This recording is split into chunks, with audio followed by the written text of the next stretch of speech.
Can't کا فلسفہ، خصوصاً اخلاقی نظریہ کے تحت اس کے افکار کا جائزہ۔ بنیادی اخلاقی تصور فرضیت کا احساس ہے۔ Emmanuel can't. Emmanuel can't German فلسفی تھا۔ مغربی مفکرین میں جو مقام اسے حاصل ہے وہ ارباب فکر سے پوشیدہ نہیں۔ کانٹ کی ظاہری اور دنیاوی زندگی انتہائی سادہ تھی۔ وہ تمام عمر تنہائی کا شکار رہا، یہاں تک کہ اس نے تمام عمر شادی بھی نہ کی۔ اس کی فکر 2 صدیوں سے عالم افکار کو متاثر کرتی آ رہی ہے۔ اس میں کوئی کلام نہیں کہ دنیائے فلسفہ میں اس کا مقام بہت بلند ہے۔ اس کی اخلاقیات میں ربط اور تسلسل پایا جاتا ہے۔ مفکرین کا خیال ہے کہ کانٹ کی اخلاقیات میں امیجنری انفلوئنس پایا جاتا ہے۔ عقل محضہ پر اس کی تنقید فکری دنیا میں ایک کلاسک کا درجہ حاصل کر چکی ہے۔ وہ عقل کو اخلاقیات کا معیار قرار دیتا ہے، لیکن وہ عقل کو عقل محضہ سے علیحدہ تصور کرتا ہے۔ وہ اسے عقل عملیہ سے تعبیر کرتا ہے۔ اس کے نظریے کے مطابق اس دنیا سے باہر کوئی بھی ایسی شے نہیں جسے بلا شرط خیر محضہ کہا جا سکے، سوائے نیک ارادہ کے۔ ایمانوئل کانٹ 22 اپریل 1724 عیسوی کو کوٹنسبرگ میں پیدا ہوا۔ اس کا اصل نام کانٹ تھا، لیکن اس نے سی کو کے سے بدل کر کانٹ کر دیا۔ اس نے کلاسیکی زبانوں کا خاص مطالعہ کیا تھا، جن میں سے لاطینی زبان ایسی تھی جس کے ساتھ اس کی دلچسپی تا عمر قائم رہی۔ اس نے وولف کے فلسفہ اور نیوٹن کی طبیعیات کا گہرا مطالعہ کیا تھا۔ 1781 عیسوی میں اس کی کتاب تنقید عقل محض شائع ہوئی۔ اس کی فکر کو 3 ادوار میں تقسیم کیا جا سکتا ہے۔ پہلے دور میں وہ عقلیت پسند نظر آتا ہے۔ دوسرے دور میں وہ تشکیک و تجربیت دونوں کے بیچ سرگرداں رہا، جبکہ تیسرے دور میں وہ انتقادیت کا بڑا علم بردار نظر آتا ہے۔ اس دور میں وہ عقلیت و تجربیت کو ہم آہنگ کرنے کی کوشش کرتا رہا۔ اسی دور میں اس کی عہد آفرین تصنیف تنقید عقل عملی اور تنقید تصدیق شائع ہوئیں۔ کانٹ کی یہی 3 کتابیں اس کے تمام فلسفے کو پیش کرتی ہیں۔ 1794 عیسوی میں مذہب پر تنقیدی نقطہ نظر سے اس کی کتاب ڈوگمیٹک سلمبر شائع ہوئی تو مذہبی طبقوں کی طرف سے اس پر فتوے صادر ہو گئے اور حاکم وقت نے اسے آئندہ ایسی کتاب لکھنے سے منع کر دیا۔ تقریباً 80 سال کی عمر میں 1804 عیسوی کو اس کا انتقال ہوا۔ کانٹ کی تصانیف: number 1، critique of pure reason. Number 2، critique of practical reason. Number 3، foundation of the metaphysics of morals. Number 4، religion within bound of reason alone. Number 5، critique of judgment. Kant اور دیگر مفکرین کے نظریات کا تقابل۔ اسپینوزا اور ہیوم دونوں کے ہاں خیر و شر کے تصورات نظر آتے ہیں، جبکہ کانٹ فرض کی بات کرتا ہے۔ کانٹ کے خیال میں بنیادی اخلاقی تصور فرضیت کا احساس ہے، جو کہ صحیح اور غلط کا بنیادی محرک ہے، جبکہ ہیوم اور اسپینوزا کے نزدیک خیر و شر بنیادی اخلاقی تصور ہے، اور فرض کا تصور ان کے نزدیک ثانوی نوعیت کا ہے۔ ہیوم کے ہاں یہ تصور پایا جاتا ہے کہ ہم اپنے افعال کی بنیاد انسانی زندگی پر رکھتے ہیں، یعنی اخلاقیات کا انحصار زندگی پر ہے، اور ہیوم کے نزدیک خیر اکثریت کی پسند و ناپسند کے جذبات پر منحصر ہے، جبکہ کانٹ کہتا ہے کہ اخلاقیات کے جو اصول ہیں وہ تمام عاقل ہستیوں کے لیے یکساں اہمیت کے حامل ہیں، کیونکہ وہ تمام اصول انسانیت سے متعلق ہیں۔ اسپینوزا کے نزدیک انسانی فطرت بہت پیچیدہ ہے۔ کانٹ بھی کہتا ہے کہ ہمارے اخلاقی حادثہ کا ایک حصہ جبلتی ہے اور دوسرا حصہ عقلی ہے، جو کہ ہمارے جبلتی پہلو کی رہنمائی کرتا ہے۔ اخلاقیات میں کانٹ کا مقام بہت اہمیت کا حامل ہے۔ اس کا نظریہ اخلاق اسپینوزا اور بٹلر سے بہت مختلف ہے۔ کانٹ کی اخلاقیات: کانٹ اپنے فلسفے کی بنیاد عقل پر رکھتا ہے۔ وہ احساسات کو اخلاقی دنیا میں کوئی مؤثر مقام نہیں دیتا۔ خیر و شر کا مسئلہ کانٹ کے نزدیک بنیادی اہمیت کا حامل ہے۔ اس کے نزدیک نیک انسان وہ ہے جو نیک ارادہ کو بروئے کار لاتا ہے، اور نیک عمل وہ ہے جو فرض کے احساس کے تحت سر انجام دیا جائے۔ کانٹ کے خیال میں ایک ذی عقل وجود کی عقل سے خیر اعلیٰ کا معیار اخذ کیا جا سکتا ہے۔ فرض کو اس لیے ادا نہیں کرنا چاہیے کہ اس سے مسرت یا کمال حاصل ہوتا ہے، بلکہ اس لیے ادا کرنا چاہیے کہ وہ فرض ہے۔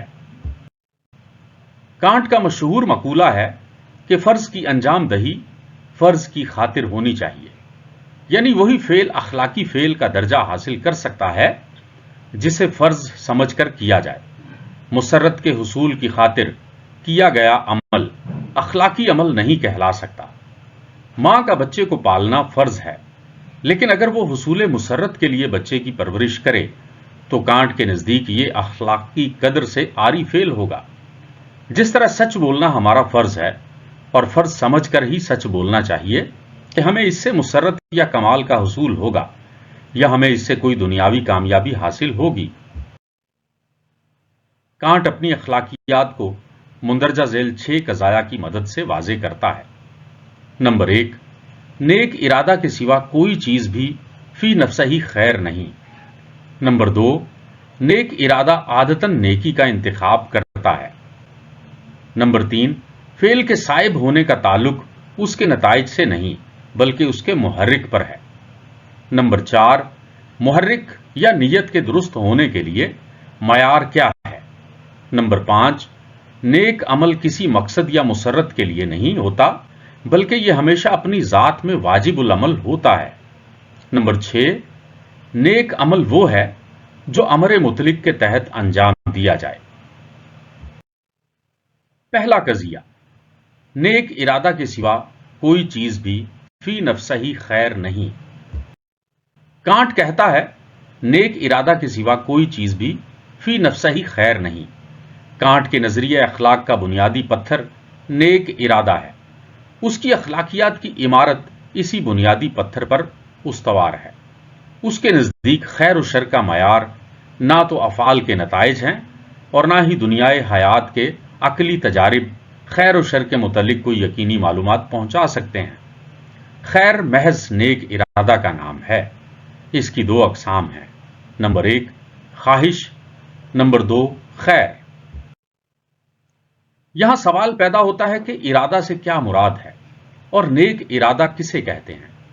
اس حوالے سے کانٹ لکھتا ہے، کائنات میں ہر شے قانون کے مطابق سرگرم عمل ہے، لیکن یہ خصوصیت صرف انسان کو حاصل ہے کہ وہ قانون کے تصورات کے مطابق عمل کرتا ہے، یعنی اصولوں کے مطابق۔ اس کا مطلب یہ ہے کہ انسان صاحب ارادہ ہے، اور چونکہ اصولوں سے افعال کو مستنبت کرنا عقل کا کام ہے، اس لیے ارادہ عقل عملیہ کا دوسرا نام ہے۔ یعنی کانٹ کے نزدیک عقل عملیہ ہی انسانی ارادہ کا نام ہے۔ جب انسان کسی کام کا ارادہ کرتا ہے تو گویا وہ اپنی عملی عقل کے فیصلے کو بروئے کار لانے کا عزم کرتا ہے۔ پیٹن کہتا ہے کہ کانٹ کے نزدیک ارادہ کے معنی وہ قوت ہے جس کی روح سے انسان کسی قانون کے تصور کے مطابق کام کرنے کا تہیہ کرے۔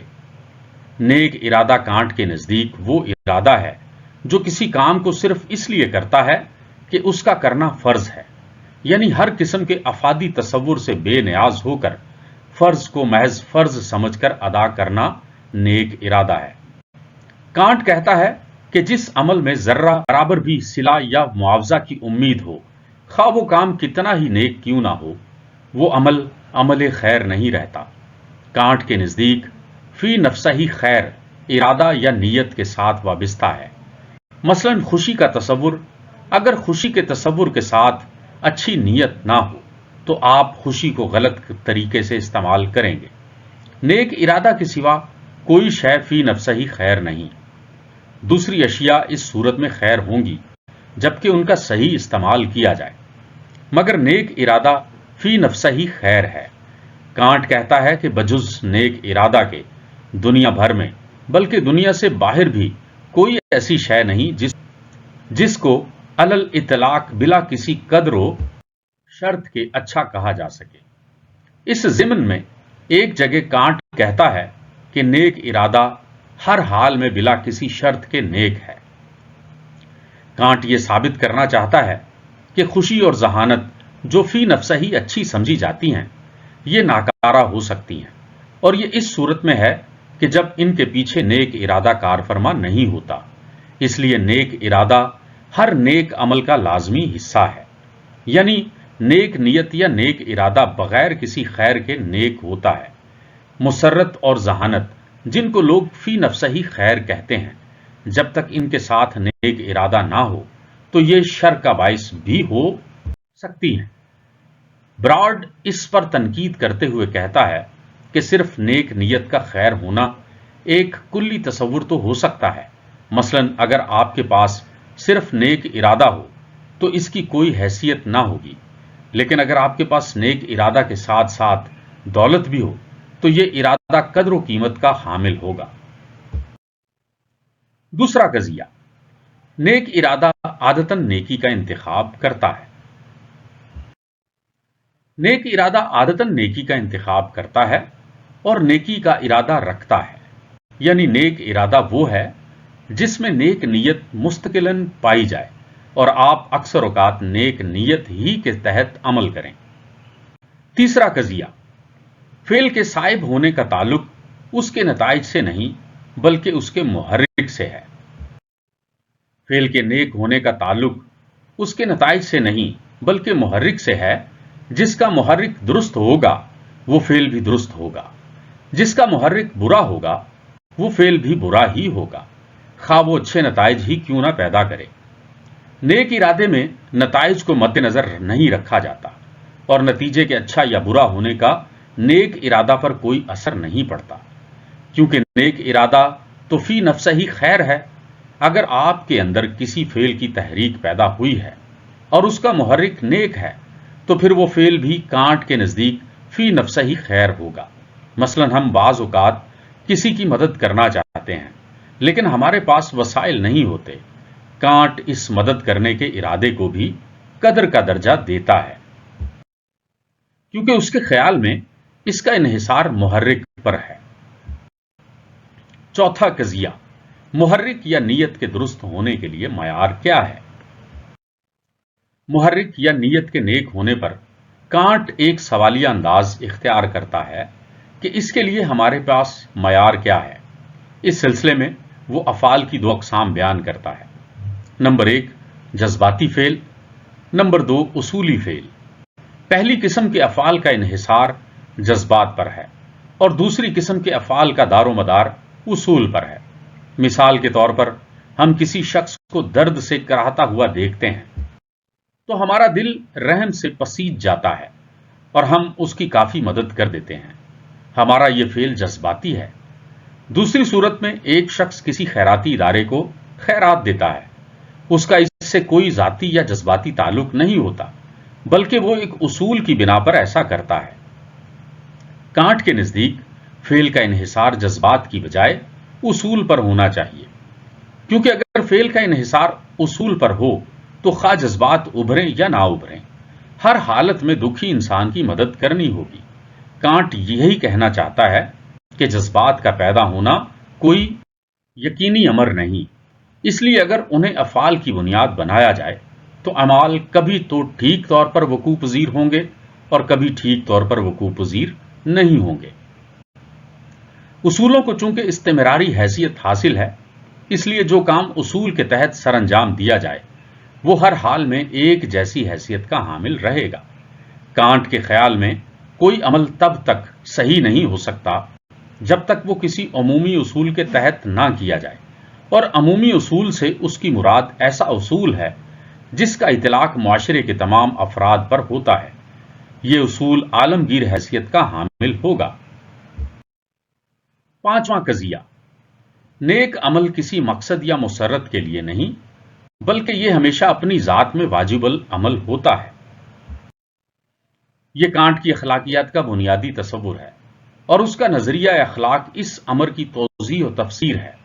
اس کے نزدیک غیر مشروط کا مفہوم یہ ہے کہ اس سے ایسا کام ظہور میں آئے جس سے کسی مقصد یا خوشی کا حصول مقصود نہ ہو، بلکہ وہ کام اپنی ذات میں واجب العمل ہو۔ مثلا ہمیں سچ بولنا چاہیے، اس لیے نہیں کہ جھوٹ بولنے سے ہمارا اعتماد مجروح ہوگا اور اس سے ہمیں نقصان پہنچے گا، بلکہ ہمیں فرض سمجھ کر سچ بولنا چاہیے۔ کانٹ کے نزدیک اس قسم کے فریضہ کی ادائیگی ایک ایسی صفت پیدا کرتی ہے جو اپنا صلہ آپ ہوتی ہے، کیونکہ یہ کسی ایک فرد کا مقصود نہیں بلکہ تمام نوع انسانی کا مقصود ہے۔ اس نظریے کی روح سے ہمارا اولین اصول اخلاق یہ ہونا چاہیے اور اس پر اس طرح سے عمل کرنا چاہیے کہ یہ اصول عالمگیر قانون کی حیثیت اختیار کر جائے۔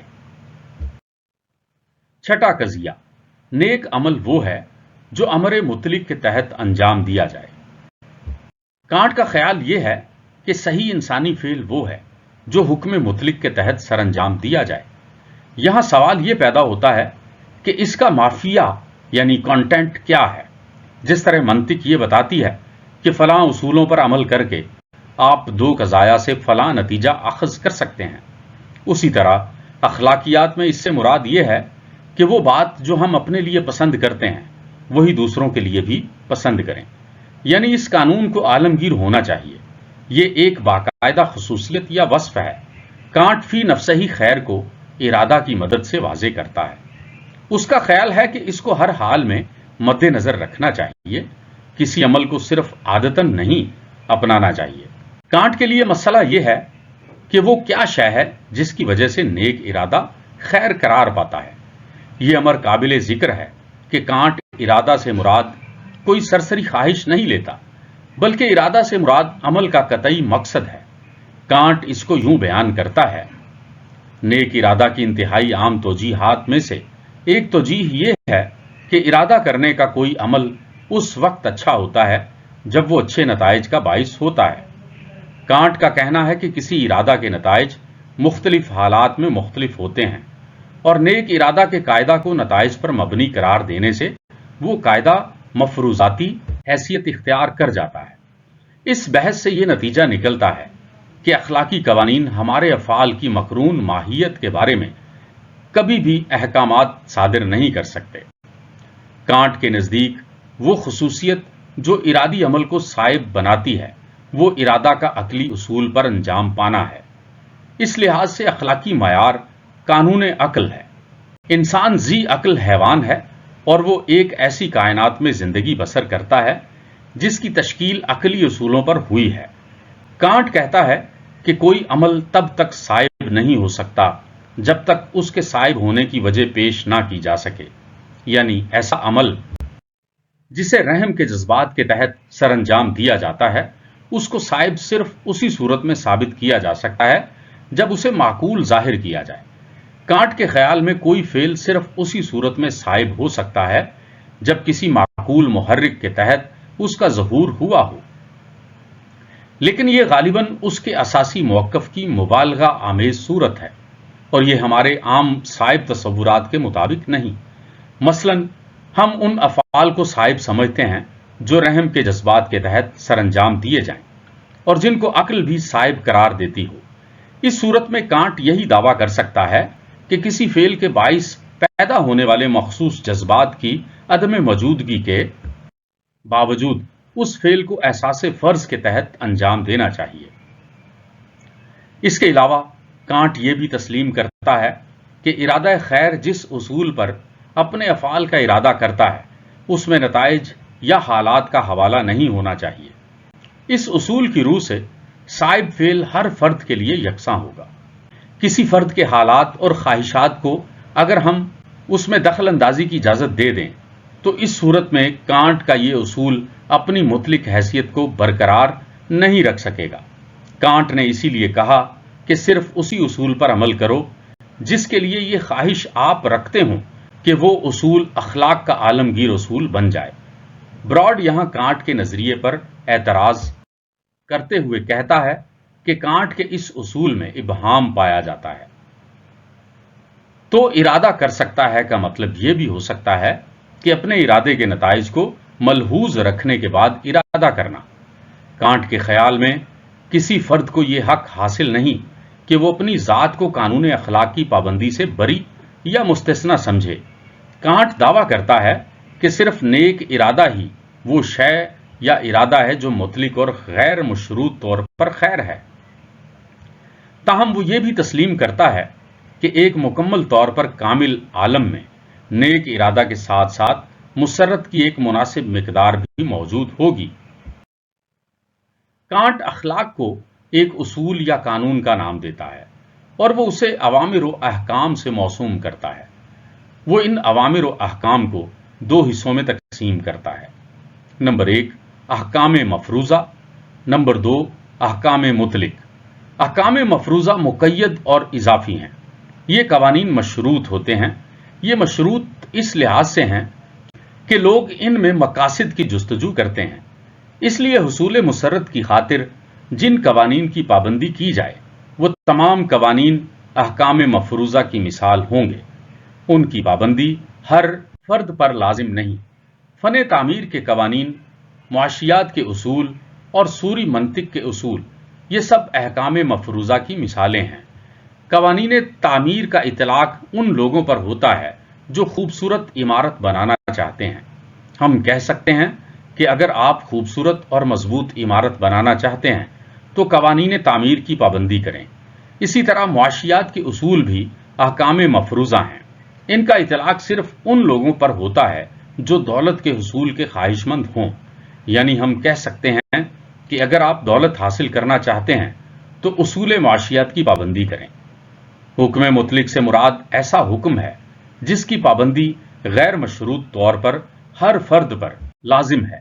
یہ قوانین مستقل اور عالمگیر ہیں، یعنی یہ قطعی مطلق ہیں۔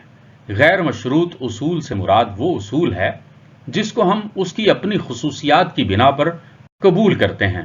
یہ اصول اس لیے پسند کیے جاتے ہیں کیونکہ ان میں خود قبولیت کی خوبی موجود ہوتی ہے۔ کانٹ کہتا ہے کہ کوئی ایسا برتر قانون موجود نہیں جس کی بنا پر اخلاقی حکم کو نظر انداز کیا جا سکتا ہو۔ وہ کہتا ہے کہ میرے دل میں دو اشیاء بے اندازہ دہشت و استعجاب پیدا کرتی ہیں، ایک تو ستاروں بھرا آسمان جو سر کے اوپر ہے، اور دوسرا قانون اخلاق جو باطن کے اندر ہے۔ کانٹ کا خیال ہے کہ اخلاقی قوانین کے علاوہ باقی تمام قوانین تغیر پذیر ہیں، حتیٰ کہ ریاضیات کے اصول بھی مستقل نہیں۔ ممکن ہے کہ کسی اور نظام میں 2 + 2 = 4 نہ ہو، لیکن اخلاقی قوانین میں رد و بدل کی گنجائش ممکن ہی نہیں۔ چھوٹے چھوٹے اخلاقی اصول جن کا تعلق وقتی ضرورتوں سے ہے بدل سکتے ہیں، لیکن اساسی اور بنیادی اصول عالمگیر ہونے کے علاوہ قائم بالذات اور مستقل ہیں۔ البتہ ان کی خلاف ورزی ہو سکتی ہے۔ کئی لوگ سچ نہیں بولتے یا کسی کو قتل کر دیتے ہیں، لیکن راست گوئی اور قتل سے احتراز کرنے کے متعلق جو اخلاقی اصول ہیں ان کا بدل جانا ممکن نہیں ہے۔ یہی وجہ ہے کہ کانٹ اخلاقی قوانین کو قانون مطلق کہتا ہے۔ کانٹ کہتا ہے کہ حکم مطلق اطلاقی تجربے سے بے نیاز ہے اور بیرونی غایات سے کوئی تعلق نہیں رکھتا۔ اس کا اطلاق صرف ارادے سے ہے، اس لیے وہ کہتا ہے کہ سوائے نیک ارادہ کے کسی اور چیز کو فی نفسہ ہی خیر قرار نہیں دیا جا سکتا۔ خیر برترین صرف نیک ارادہ ہے اور اس کی تلاش ہر ذی عقل فرد کا فرض اولین ہے۔ چونکہ نیک ارادہ کا تعلق خارجی حوادث سے قطعی نہیں، لہذا اسے حکم مطلق کہہ سکتے ہیں۔ فرض کو اس لیے ادا نہیں کرنا چاہیے کہ فرض فرض ہے۔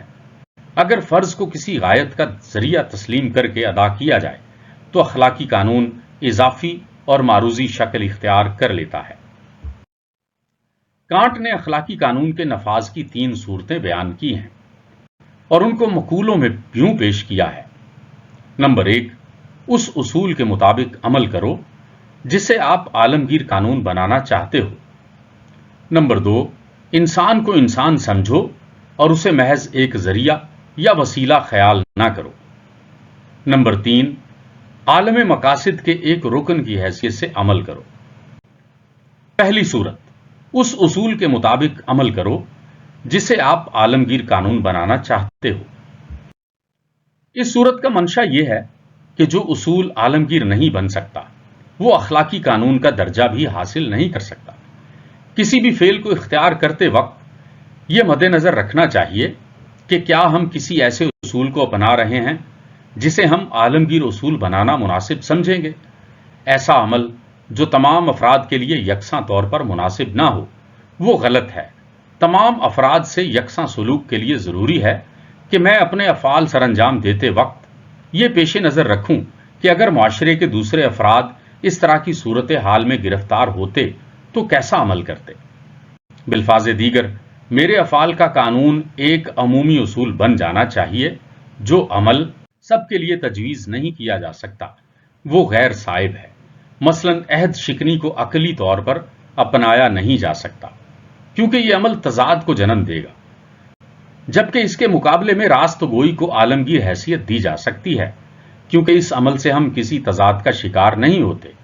یہاں یہ سوال پیدا ہوتا ہے کہ اخلاقی اصول میں ایسی کون سی خاصیت ہے جس کی بنیاد پر وہ تمام ذی عقل انسانوں کے لیے درست ہوگا اور ہر حالت میں ناقابل تغیر سمجھا جائے گا۔ کانٹ کہتا ہے کہ اس خاصے یا صفت کا تعلق اخلاقی اصول کی صورت سے ہے، جس طرح ارسطوی منطق میں نتائج کی صحت استدلال کی صورت پر منحصر ہے اور صورت ہی منطقی استدلال کو استحکام اور پائیداری بخشتا ہے۔ اسی طرح سے اخلاقی اصول کی بھی ایک صورت ہے اور اسی صورت کی وجہ سے اخلاقی اصول عالمگیر ہوگا۔ صورت یہ ہے کہ جو کوئی اس اصول کو اپنے کردار کا اصول بناتا ہے اور یہ ارادہ کر سکتا ہے کہ ہر انسان اس اصول کو اپنے کردار کا اصول بنائے اور اس پر عمل کرے۔ دوسرے الفاظ میں اس اصول کا مطلب یہ ہے کہ جو اصول ایک آدمی کے لیے صحیح ہے وہ سب کے لیے صحیح ہوگا، خواہ حالات کیسے ہی کیوں نہ ہوں۔ کانٹ اخلاقی قانون کو امر مطلق کہتا ہے۔ اخلاقی اصول میں کوئی استثناء نہیں ہے، یہ اصول محض سوری ہے، اس کا مافیا کچھ بھی نہیں۔ کانٹ کہتا ہے کہ اخلاقی اصول عالمگیر ہوگا اور جس اصول میں عالمگیریت کی صلاحیت نہ ہو اسے اخلاقی اصول نہیں کہہ سکتے۔ ہم مختصر طور پر یوں کہہ سکتے ہیں کہ ایک عمل اس وقت درست ہوگا جب عامل کا محرک اس عمل کے سلسلے میں صحیح کردار کے اصول پر مبنی ہوگا۔ کردار کا اصول اس وقت ہی اپنی خصوصیات کی بنا پر اپنایا جائے گا جبکہ وہ فی نفسہ ہی درست ہو، اسے شخصی رجحانات سے غرض نہیں، یعنی وہ داخلی صورت کی بنا پر اپنایا جائے گا، نہ کہ اس سے کوئی خارجی مقصد حاصل کرنا مقصود ہوگا۔ یہ اس وقت تمام لوگوں کے لیے قابل قبول ہوگا جب ہر آدمی ارادہ کر لے گا کہ وہ اسے اپنا لے اور اس پر عمل کرے۔ اس سے یہ معلوم ہوتا ہے کہ اگر کسی اصول کو عالمگیر تسلیم کر لیا جائے تو اپنی ذات کو اس سے مستثنی قرار نہیں دیا جا سکتا۔ اس لیے جیکوبی نے کہا کہ کانٹ کا ارادہ ایک ایسا ارادہ ہے جو کسی بات کا ارادہ نہیں کرتا۔ دوسری صورت، انسان کو انسان سمجھو، اسے محض ذریعہ یا وسیلہ نہ سمجھو۔ یہ صورت اخلاقی لحاظ سے بہت اہمیت کی حامل ہے۔ براڈ کہتا ہے کہ یوں تو یہ بہت اعلیٰ اصول ہے کیونکہ اس کا منشا یہ ہے کہ ہر انسان کو ایک انسان ہی سمجھنا چاہیے اور اسے اپنے مقاصد کے حصول کے لیے اعلی کار نہیں جاننا چاہیے اور نہ ہی خود کسی کے لیے ذریعہ یا وسیلہ بننا چاہیے۔ لیکن براڈ یہ بھی کہتا ہے کہ اگر فلسفیانہ انداز سے دیکھا جائے تو اس میں کئی طرح کا سکم نظر آئے گا۔ اس میں اخلاقی معیار بننے کی صلاحیت موجود نہیں۔ یہ کہنے سے پیشتر کہ کسی انسان کو بطور اعلیٰ استعمال کیا گیا ہے، ہمیں یہ معلوم کرنا چاہیے کہ انسانی زندگی کی صحیح غرض و غایت کیا ہے۔ اس غایت کا علم نہ تو پہلے اصول سے ہوتا ہے نہ ہی دوسرے سے۔ اگر عملی زندگی میں دیکھا جائے تو ہر شخص بطور ذریعہ کام کرتا دکھائی دیتا ہے۔ مزدور سرمایے کے لیے کام کرتا ہے، کسان محنت سے اناج اگاتا ہے تاکہ دنیا والوں کا پیٹ بھر سکے، استاد طلبہ کے لیے ذریعہ علم بنتا ہے، وغیرہ وغیرہ۔ غرض معاشرے میں ہر فرد دوسروں کے لیے ذریعہ ہی تو بنتا ہے اور اس تعلق کے بغیر کوئی معاشرہ زندہ نہیں رہ سکتا۔ جہاں نفسا نفسی اور خود غرضی ہو اور ہر آدمی اپنے آپ کو غائب سمجھے وہاں اتحاد اور تعاون کی فضا پیدا نہیں ہو سکتی۔ بعض حالات میں دوسرے انسانوں کو ذریعہ کے طور پر استعمال کرنا پڑتا ہے۔ مثلاً اگر ٹی بی کا مریض ہو تو اپنی صحت کے بچاؤ کی خاطر اسے اسپتال میں رکھنا پڑے گا، یعنی ٹی بی کے مریض کو ہم اپنے اور دوسرے افراد کے آرام کی خاطر ذریعہ بناتے ہیں۔ ایسے ہی جب ایک ذہنی مریض کو ذہنی نفسیاتی علاج گاہ میں بند کر دیا جاتا ہے تو یہ بھی دوسرے لوگوں کے آرام کا ذریعہ ہی کی خاطر کیا جاتا ہے۔ کانٹ کے اصول کا منشا یہ ہے کہ ہر قسم کا استحصال بند کیا جائے۔ اگر کوئی انسان خود ذریعہ بننا چاہے تو اس پر بھی معاشرے نے کئی پابندیاں لگا رکھی ہیں۔ مثلاً اگر کوئی اپنی آزادی فروخت کرنا چاہے اور غلام بننا چاہے تو معاشرہ اس کو اس فعل کی اجازت نہیں دیتا۔ کانٹ کہتا ہے کہ انسان کو انسان سمجھنا چاہیے، اسی لیے کانٹ خودکشی کو بھی جائز نہیں سمجھتا، کیونکہ اس میں انسان اپنا استحصال خود کرتا ہے۔ تیسری صورت، عالم مقاصد کے ایک رکن کی حیثیت سے عمل کرو۔ اس صورت سے مراد یہ ہے کہ اخلاقی کردار کے ایک اصول کی پابندی اخلاقی طور پر مجھ پر ایسی حالت میں عائد ہوتی ہے کہ جب میں یہ سمجھوں کہ یہ اصول ایک ایسا قانون ہے جو خود میں نے اپنی ذات پر عائد کیا ہے، یعنی جب تک اپنا وضع کیا ہوا قانون نہ ہو تب تک اس کی پابندی لازمی نہیں ہوتی۔ جو قانون افراد پر جبراً ٹھونسا گیا ہو، کانٹ اسے قابل عمل اور قابل احترام نہیں سمجھتا۔ کانٹ کہتا ہے کہ اخلاقی اصول وہی ہو سکتا ہے جس کا آپ خود بغیر کسی دباؤ کے انتخاب کریں۔ وہی قوانین اخلاقی قدر و قیمت کے حامل ہوتے ہیں جو خود بنائے جائیں اور جن کی حقانیت کا خود انسان کو یقین ہو۔ عام طور پر کانٹ کا یہ تیسرا اصول بہتر سمجھا جاتا ہے۔ اس کے معنی یہ ہیں کہ اس طرح عمل کرو گویا ہر فرد مساوی قدر و قیمت کا حامل ہے، لیکن یہ اصول بھی ویسا ہی سوری ہے جیسا کہ پہلے دو اصول ہیں۔ جب تک غائب کا علم نہ ہو جائے تب تک یہ دریافت نہیں کیا جا سکتا کہ ذاتی قدر و قیمت میں مساوات برتی گئی ہے یا نہیں۔ تنقید، کانٹ کے نظریہ اخلاق پر مندرجہ ذیل اعتراضات کیے جا سکتے ہیں۔ کانٹ کے نظریہ پر ایک اعتراض تو یہ کیا جاتا ہے کہ اس کا نظریہ صورت بلا مادہ ہے، یعنی اس کے نظریے میں صورت پائی جاتی ہے۔ کانٹ کو بھی اس امر کا احساس تھا کہ حکم مطلق محض صوری ہے اور اس کا کوئی مافیا نہیں، لیکن وہ اسے بڑی خوبی سے سمجھتا تھا۔ صورت کا عنصر استخراجی استدلال کا حصہ ہوتا ہے اور منطق استخراجیہ میں بھی صورت ہی پائی جاتی ہے، مافیا نہیں۔ کانٹ کا یہ خیال تھا کہ جیسے منطق کا فریضہ استدلال کے قوانین فراہم کرنا ہے، ویسے ہی اخلاقیات کا فریضہ رہنمائی دینا ہے۔ کانٹ کے نظریے میں تشدد پایا جاتا ہے، کیونکہ ہم دیکھتے ہیں کہ اس کے نزدیک صرف وہی کردار نیک ہوتا ہے جس کا محرک احساس فرض ہو۔ اس کے برعکس اگر کردار کی اساس احساس یا جذبات، مثلاً ہمدردی یا محبت وغیرہ پر ہو تو وہ کردار یا فعل صائب نہیں ہو سکتا، کیونکہ کانٹ احساس فرض پر زور دیتا ہے۔ ضروری نہیں کہ صرف وہی افعال نیک ہیں جن کا محرک احساس فرض ہو، بلکہ وہ کردار بھی نیک ہو سکتا ہے جس کا محرک ہمدردی یا محبت ہو، کیونکہ ہمدردی اور محبت بھی شریفانہ جذبات ہیں اور ان کے اندر اخلاقی خوبی پائی جاتی ہے۔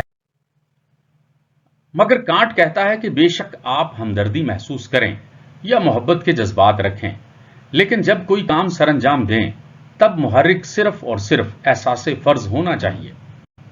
کانٹ کے احساس فرض کے نظریے کو ایک شاعر اپنی نظم میں یوں بیان کرتا ہے۔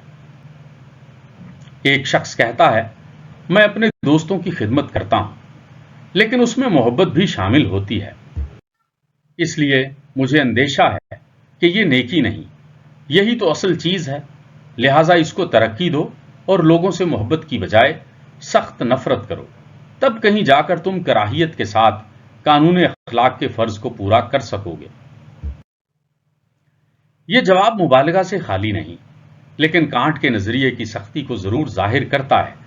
عملی زندگی میں اگر اعمال کی بنیاد احساسات اور عواطف پر نہ ہو تو وہ قابل تعریف نہیں سمجھے جاتے۔ والدین محبت کی بدولت بچوں کی تربیت اور خدمت کرتے ہیں۔ اسی طرح فقیر کو خیرات ہمدردی کی بنیاد پر ہی ملتی ہے، جس کا سرچشمہ عقل کی بجائے جذبہ محبت ہے۔ مگر کانٹ عقل پر اس قدر زور دیتا ہے کہ جذبہ بالکل کچل کر رہ جاتا ہے۔ ہمیں کانٹ سے اتفاق ہے کہ بعض اوقات بعض جذبات فرد کو برانگیختہ کر دیتے ہیں، لیکن تمام جذبات اس قسم کے نہیں ہوتے، بلکہ بعض تو اخلاقی زندگی کے لیے نہایت ضروری ہیں۔ مثلا ہمدردی اور محبت کو ہی لے لیجئے۔ سماجی زندگی ان دونوں عوامل کے بغیر محال ہے۔ یہی جذبات سماجی ترقی کے ضامن اور فلاح و بہبود کے لیے لازم ہیں۔ کانٹ فی الحقیقت عقل اور جذبے میں دوئی پیدا کرتا ہے اور ان کے باہمی ملاپ کا کوئی راستہ کھلا نہیں چھوڑتا۔ اس موقف کا منطقی نتیجہ یہ نکلے گا کہ صرف عقل کو ہی ایک نصب العین تسلیم کیا جائے، لیکن حقیقت یہ ہے کہ اخلاقی فضیلت محض عقل پر ہی مبنی نہیں۔ یہ غلطی افلاطون نے بھی کی تھی، کیونکہ اس نے علم اور فضیلت کو ایک ہی صف میں کھڑا کر کے اخلاقی زندگی کے وقوفی پہلو کو اہمیت دے دی تھی، لیکن صحیح نصب العین عقل اور جذبے پر مشتمل ہونی چاہیے، اور جائز حد تک دونوں کی تشفی ہونی چاہیے۔ اگر کانٹ کی تعلیم پر عمل کیا جائے تو صرف راہبانہ زندگی ہی نصب العینی زندگی رہ جاتی ہے۔ اس میں کوئی شک نہیں کہ اخلاقی زندگی میں رہبانیت کا عنصر موجود ہونا ضروری ہے، لیکن رہبانیت کو مقصد اعلیٰ بنانے سے تمدنی نظام درہم برہم ہو جائے گا۔ ہیگل، افلاطون، ارسطو اور گرین جیسے مفکرین نے انسانی ذات کے دونوں پہلوؤں یعنی عقل اور جذبہ کو اہمیت دی ہے۔ گرین کے نزدیک نصب العین نہ تو خواہشات کی تشفی ہے اور نہ ہی خواہشات کو کچلنا ہے، بلکہ خواہشات کی تنظیم اور انضباط ہے۔ یہی وجہ ہے کہ گرین کا تحقق ذات کا نظریہ انسانی فطرت کے دونوں پہلوؤں میں یگانگت پیدا کرتا ہے۔ دنیا میں ایسا کوئی قانون رائج نہیں ہو سکتا جس میں صرف عقل ہی کار فرما ہو اور جذبات کو بالکل دخل نہ ہو۔ فرائڈ تو جذبات کو زندگی کا جزو سمجھتا ہے۔ انسان کی شخصیت میں اس کے ماحول اور جذبات و احساسات کو بہت دخل ہے۔ جہاں جذبات و احساسات دبائے جاتے ہیں، وہاں اخلاقی گرفت بھی کمزور پڑ جاتی ہے اور اخلاقی اصول پنپ نہیں پاتے۔ کانٹ احساسات کو نظر انداز کرنے میں حد سے تجاوز کر گیا ہے۔ وہ اس امر سے اچھی طرح آگاہ تھا کہ انسان کے احساسات، جذبات اور اس کے خیالات کو اس کی شخصیت سے خارج نہیں کیا جا سکتا۔ اگرچہ انسان کی شخصیت کا عقلی پہلو زیادہ اہمیت کا حامل ہے، لیکن اس کی اہمیت سے انسانی شخصیت کے دوسرے پہلو کی نفی نہیں ہو سکتی۔ کانٹ اخلاقی احکام میں کسی استثناء کو جائز نہیں سمجھتا، یعنی کسی اخلاقی اصول کی خلاف ورزی کو غیر معمولی یا خاص حالات میں بھی جائز نہیں سمجھتا۔ مگر یہ درست نہیں ہے، کیونکہ مقدس سے مقدس قانون بھی بعض حالتوں میں ساقط ہو جاتا ہے۔ مثال کے طور پر سچ بولنا ایک اخلاقی اصول ہے اور انسان کو سچ بولنا چاہیے، لیکن اگر مریض کی جان بچانے کے لیے ڈاکٹر جھوٹ بولے تو ایسا جھوٹ جائز ہے، کیونکہ قانون انسان کے لیے بنا ہے، نہ کہ انسان قانون کے لیے۔ مگر کانٹ اخلاقی احکام میں کسی استثناء کو تسلیم نہیں کرتا۔ اگر اصول کردار کو یا اخلاقی اصول کو ہر حالت میں عالمگیر ہونا ہو اور استثناء کسی حالت میں بھی جائز نہ ہو، تو راشدل کے مطابق کانٹ کی نمروبت بھی ایک جرم ٹھہرتی ہے۔ اگر تجردانہ زندگی کو عام رواج دیا جائے تو نوع انسانی بہت جلد فنا ہو جائے گی، اور اس کا نتیجہ یہ ہوگا کہ اس تجردانہ زندگی کو اختیار کرنے والا ہی کوئی باقی نہ بچے گا۔ کانٹ اخلاقی قانون کو زمان و مکان کی قیود و حدود سے مطلقاً آزاد قرار دیتا ہے اور کہتا ہے کہ یہ ایک ایسا برتر قانون ہے جس سے بالا تر کوئی قانون نہیں ہے۔ یہاں تک کہ خدا اور فرشتے بھی اس کی گرفت میں ہیں، مگر حقیقت یہ ہے کہ ایسا کوئی قاعدہ قانون نہیں ہے جو زمان و مکان کی قیود سے مطلقاً آزاد ہو۔ اس لیے ہم یہ کہہ سکتے ہیں کہ کانٹ کا فلسفہ خلا میں معلق ہے، کیونکہ جب وہ قانون اخلاق کو زمان و مکان کی حدود سے برتر ٹھہراتا ہے تو وہ خلا میں بات کرتا ہے اور زمان و مکان کی حدود کو نظر انداز کر دیتا ہے۔ جبکہ ہم زمان و مکان کی حدود میں ہی رہ کر سوچ سکتے ہیں، اس لیے کانٹ کا نظریہ غیر حقیقی ہے، اس کا نظریہ عملی طور پر معاشرے میں نافذ نہیں ہو سکتا۔ میکنزی کانٹ کے حکم مطلق پر اعتراض کرتے ہوئے کہتا ہے کہ کانٹ کو قانون اخلاق کے لیے حکم کا لفظ استعمال نہیں کرنا چاہیے تھا، کیونکہ احکام کے ساتھ تعزیر کا تصور بھی شامل ہے، یعنی احکام بتاتے ہیں کہ کیا کرنا پڑے گا اور نہ کرنے کی صورت میں کیا سہنا پڑے گا۔ اس کے برعکس اخلاقی قانون کی نوعیت بایت کی ہوتی ہے، جو یہ بتاتا ہے کہ کیا کرنا چاہیے۔ اب اگر ہم قانون اخلاق کے لیے حکم مطلق کا لفظ استعمال کریں تو اس کا مطلب یہ ہوگا کہ اس کی نوعیت تعزیر کی سی ہے۔ پروفیسر میکنزی یہ بھی کہتا ہے کہ کانٹ کو اخلاقی قانون کے لیے حکم کا لفظ استعمال نہیں کرنا چاہیے تھا، کیونکہ حکم تو کوئی برتر طاقت عائد کرتی ہے، مگر قانون اخلاق بذات خود برتر قانون ہے اور اس سے مزید برتر کوئی قانون موجود نہیں۔ کانٹ کہتا ہے کہ ایک مخصوص صورتحال میں ایک عاقل ہستی کے لیے کوئی عمل اگر غلط یا درست ہے تو ایسی صورتحال میں دوسری عاقل ہستی کے لیے بھی درست یا غلط ہوگا، خواہ اس شخص کے لیے ذاتی رجحانات یا ذاتی پسند کچھ ہی کیوں نہ ہو۔ براڈ کے نزدیک یہ مفروضہ درست نہیں۔ افراد رجحانات اور ذاتی پسند و ناپسند کے لحاظ سے ایک دوسرے سے مختلف ہوتے ہیں، اور اگر کچھ رجحانات مشترک بھی ہوں تو بھی یہ درست نہیں۔ بعض حالات میں صرف عقل ہی صحیح فیصلہ کرتی ہے، مثلا جج کو فیصلہ کرتے وقت اپنے جذبات کو بالکل نظر انداز کر دینا چاہیے اور عقل کے مطابق فیصلہ دینا چاہیے، مگر بعض صورتوں میں ہماری ذاتی پسند و ناپسند کو بڑا دخل ہوتا ہے۔ مثلا شادی بیاہ کے معاملات میں اگر ذوق اور پسند و ناپسند کو مد نظر نہ رکھا جائے تو دو انسانوں کی زندگی ضائع ہو جاتی ہے۔ کانٹ کہتا ہے کہ ذی عقل انسان خود اپنے لیے ضابطہ اخلاق مرتب کرے، یہ کہنا اس کے نظریے کو موضوعیت کے قریب لے آتا ہے۔ ہر انسان اپنے فعل میں ایک دوسرے سے جداگانہ طور پر سوچتا ہے۔ ہمارے اخلاقی ضابطے ہمارے ماحول اور سماجی حالات کے پابند ہوتے ہیں۔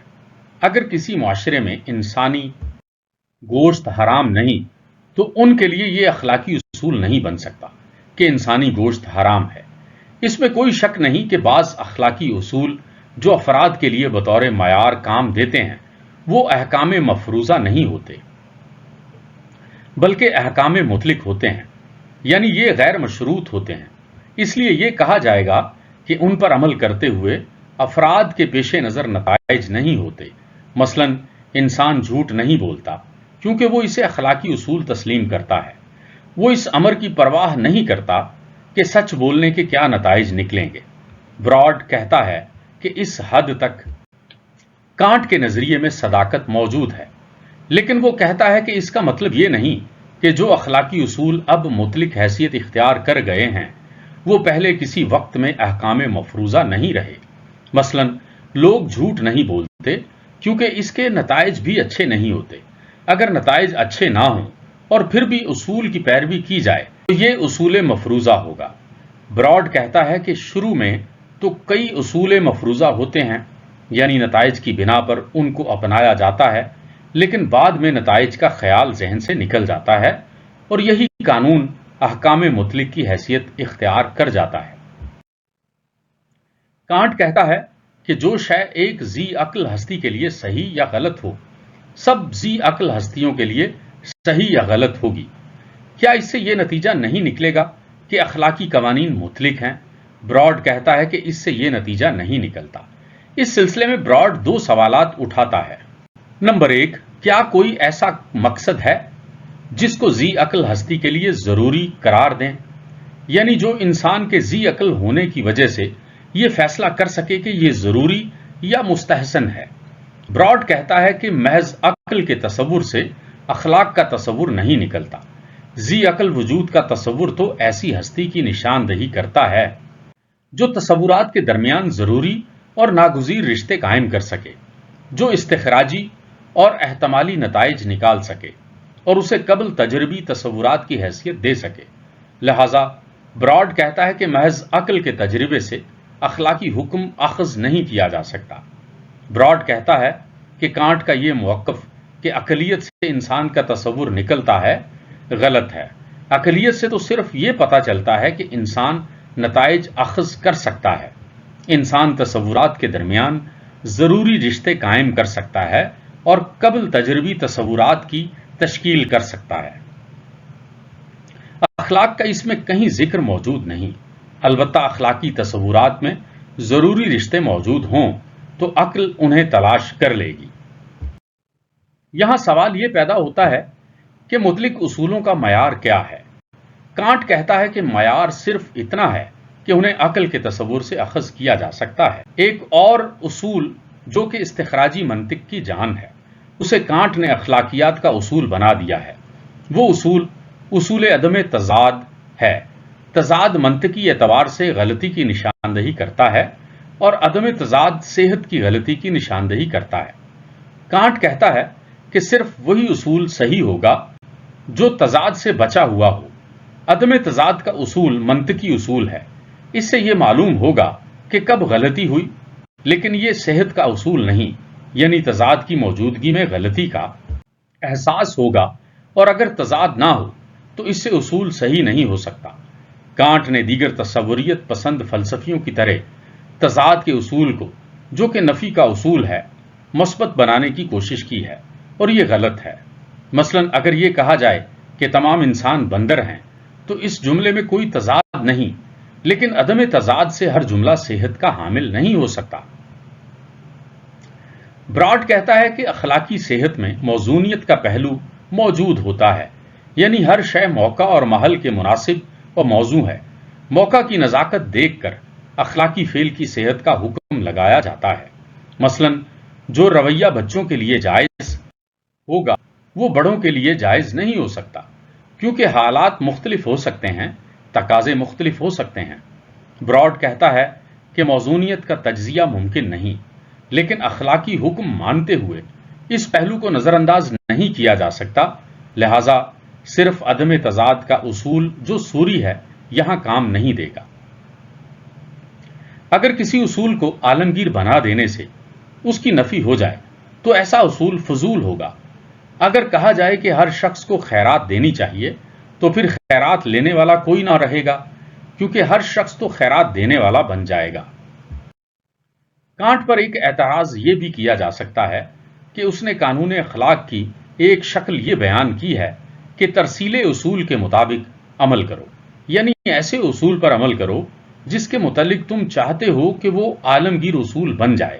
تو کیا اس سے یہ اصول بھی اخذ کیا جائے گا کہ کانٹ نے تمام عمر شادی نہیں کی، لہٰذا باقی تمام انسانوں کو بھی شادی نہیں کرنی چاہیے؟ اگر کانٹ کے اپنے اس عمل کو اصول بنا لیا جائے تو اس کا مطلب یہ ہوا کہ وہ نسل انسانی کا خاتمہ چاہتا ہے۔ بہرحال اپنے تمام نقائص کے باوجود کانٹ کا نظریہ اس لحاظ سے پسندیدہ ہے کہ وہ نیک ارادہ پر زور دیتا ہے۔ وہ عمل کو اس کے نتیجے سے نہیں بلکہ نیت یا محرک سے پرکھنے کا مشورہ دیتا ہے۔ اس کے نزدیک نیک عمل وہی ہے جس کا محرک یا نیت نیک ہو، یعنی اس کے تمام نظریے کو اگر ایک جملے میں بیان کیا جائے تو وہ یہ ہے کہ وہ افعال میں نیت کے اخلاص کا قائل ہے۔